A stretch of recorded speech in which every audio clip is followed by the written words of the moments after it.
का मीडिया जो यहाँ मौजूद है, आप हमसे पहले पहुंचे और we're very appreciative of not only the role that you played during our visit, but खास तौर पे जो जंग के दौरान एक वाज़ेह फ़र्क नज़र आया पाकिस्तान के मीडिया में और भारत के मीडिया में.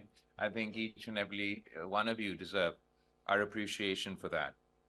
हम वज़ीर आज़म शहबाज शरीफ साहब ने हम सबको ये रिस्पॉन्सिबिलिटी दिया जंग के बाद कि पाकिस्तान का डेलीगेशन अमन की पैगाम लेके दुनिया भर में जद्दोजहद करे कि डायलॉग और डिप्लोमेसी के ज़रिए हमारे खिते में अमन कायम हो.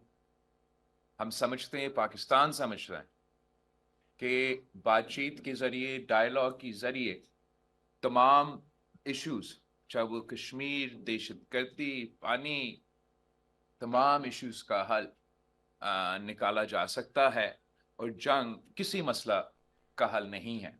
मैं अपना तमाम डेलीगेशन का शुक्रगुजार हूँ जिस मेहनत के साथ इन्होंने पाकिस्तान की नुमाइंदगी किया है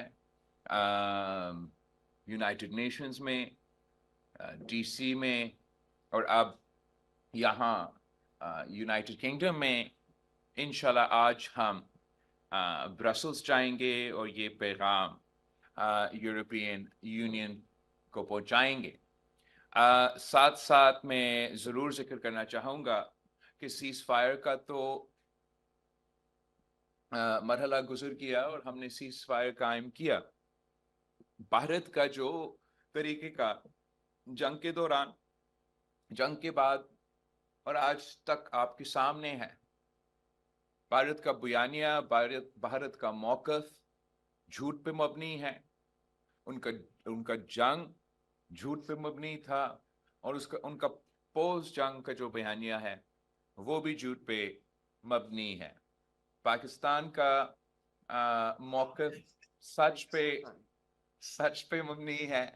पाकिस्तान का मौक़िफ़ अमन का पैगाम है और हम समझते हैं कि जो पाकिस्तान का अवाम है, जो भारत का अवाम है, हम अमन में साथ रहना चाहते हैं. इस जंग के दौरान पाकिस्तान का फ़ौज ने दिखा दिया, पाकिस्तान की एयरफोर्स ने दिखा दिया, पाकिस्तान ने ये साबित कर दिया कि हम अपना आप का दिफा कर सकते हैं.